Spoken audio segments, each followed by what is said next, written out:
Smart உங்களை அன்புடன் வரவேற்கிறது. Grass, explore, when. அனைவருக்கும் இந்த நாள் இனிய நாளாக அமைய வாழ்த்துக்கள். இன்றைக்கி ஒரு நல்ல டாப்பிக்கோட இந்த வீடியோவை நம்ம ஸ்டார்ட் பண்ணிடலாம். இந்த வீடியோவில் நம்ம ஏரியாவோட ஃபார்முலாஸ் எல்லாம் டிஸ்கஸ் பண்ண போகிறோம். இது ஒரு டெரிவேஷன் கிடையாது, ஜஸ்ட் ஒரு ரீகேப் மாதிரி. ஏரியா ஆஃப் த ஷேப்ஸ், அதாவது 2D shapes. So area of the 2D shapes எல்லாம் நம்ம இப்போ டிஸ்கஸ் பண்ண போகிறோம்.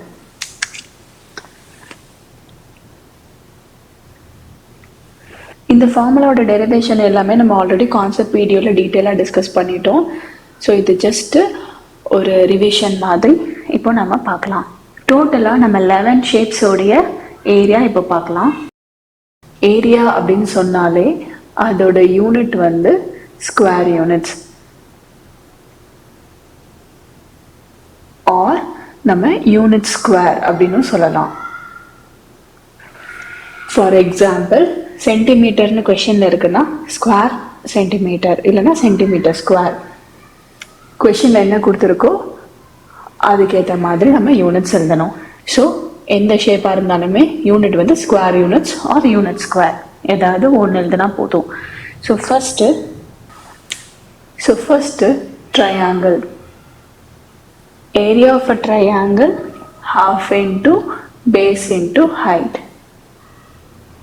அடுத்து ஒரு 3 ஷேப் வந்து சேம் ஃபார்முலா தான் கிட்டத்தட்ட. அதாவது rectangle, parallelogram, rhombus.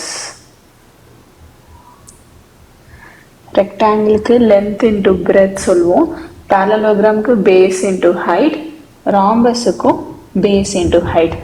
ராம்பஸுக்கும் base into height கிட்டத்தட்ட என்னன்னா 2 டிஃப்ரெண்ட் வேல்யூ இருக்கும். அது ரெண்டுத்தையும் மல்டிப்ளை பண்ணணும். இந்த 3 ஷேப்புக்குமே அதான், ஜஸ்ட் அது இங்கே லென்த்தாக இருக்கிறது, இந்த 2 ஷேப்பில் அது ஹைட்டாக இருக்கும். இப்போ என்னன்னா இந்த ராம்பஸ்க்கு இன்னொரு ஃபார்முலாவும் இருக்கு. பேஸ் இன்டூ ஹைட்டும் பண்ணலாம், இல்லைன்னா half into diameter 1 into diameter 2. So கொஷனில் டயாமீட்டர் கொடுத்துருந்தாங்கன்னா இந்த ஃபார்முலா, பேஸ் ஹைட் வேல்யூ கொடுத்துருந்தா இந்த ஃபார்முலா. இதே ஃபார்முலா இன்னொரு ஷேப்புக்கும் இருக்கு, அதுதான் கைட். ஸோ கைட்லேயும் half into diameter 1 into diameter 2.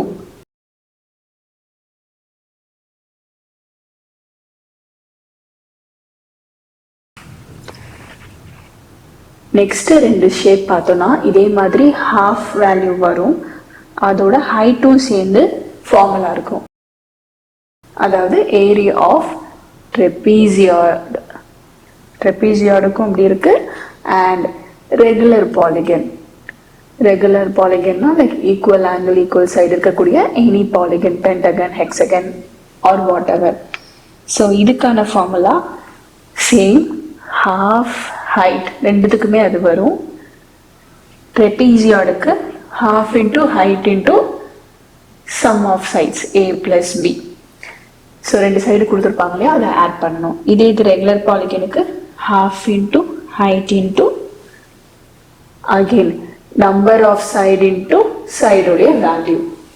So ஒரு பென்டகனாக இருந்துச்சுன்னா n-க்கு பதிலாக 5 போடணும், ஏன்னா 5 சைட்ஸ். ஏங்கிறது அந்த ஒவ்வொரு சைடும் 6 சென்டிமீட்டரோ 7 சென்டிமீட்டரோ என்ன கொஷனில் கொடுத்துருக்காங்களோ அந்த வேல்யூ போடுறது தான் ஏ. ஹெச்ங்கிறது height. Now another basic shape square. ஸ்கொயருக்கு ஆல் சைட்ஸ் ஆர் ஈக்குவல், அந்த நேரத்தில் S into S. Very simple. So last 3 இப்போ டிஸ்கஸ் பண்ண போகிறோம். அது எல்லாமே கர்வ் வச்சு, அதாவது சர்க்கிள், செமி சர்க்கிள், சர்க்கிளில் பாதி, ஃபைனலாக ஏரியா ஆஃப் தி செக்டார். ஒரு செக்டாரோட ஏரியா வேணும், அதில் என்ன ஆங்கிள் இருக்கும் இல்லையா, வித் ஆங்கிள் தீட்டா. ஸோ அந்த செக்டாருக்கு ஒரு ஆங்கிள் இருக்கும். ஓகே, நான் சர்க்கிளோடது ஃபர்ஸ்ட். சர்க்கிள் வந்து pi into r square. Semi circle இதில் பாதி, அதனால pi r square pi 2. Area of the sector with angle இருக்கிறனால நம்ம அந்த ஆங்கிளை இந்த பை ஆர் ஸ்கொயரோட மல்டிப்ளை பண்ண போகிறோம், டிவைடட் பை டோட்டல் ஆங்கிள் வந்து 360 டிகிரி, கரெக்டா? So divided by 360. which is theta into pi r square by 360. Area of the செக்டார்னா நமக்கு தெரியும், இப்படி ஒரு சர்க்கிள் இருக்கு அப்படின்னா அதில் இருக்கக்கூடிய ஒரு பீஸா பீஸ் மாதிரி. ஸோ இங்கே ஒரு தீட்டான்னு இருக்கும். ஸோ இந்த பீஸுக்கான ஏரியா, ஸோ இந்த ட்ரையாங்குலர் ஷேப், ஸோ இதுக்கான ஏரியாவுக்கு தான் இந்த ஃபார்முலா. ஸோ தீட்டாங்கிறது உள்ள இருக்கிற value pi into r square pi 360. So இது எல்லாமே area formula for 2D shapes. அடுத்து வேறு வீடியோவில் வேற ஒரு கான்செப்ட் டிஸ்கஸ் பண்ணலாம். தேங்க்யூ. இந்த வீடியோவை பார்த்த அனைவருக்கும் நன்றி. இந்த வீடியோ உங்களுக்கு பிடிச்சிருந்தா லைக் பண்ணுங்கள். ஏதாவது டவுட்ஸ் இருந்துச்சுன்னா கீழே கமெண்ட் பண்ணுங்கள். அண்ட் எல்லோரோட பெனிஃபிட்டுக்காகவும் ஷேர் பண்ணுங்கள். அண்ட் முக்கியமாக சப்ஸ்கிரைப் பண்ணிடுங்க. அப்புறம் எந்த அப்டேட்ஸும் மிஸ் பண்ணாமல் இருக்க அந்த நோட்டிஃபிகேஷன் ஐக்கானையும் ப்ரெஸ் பண்ணுங்கள்.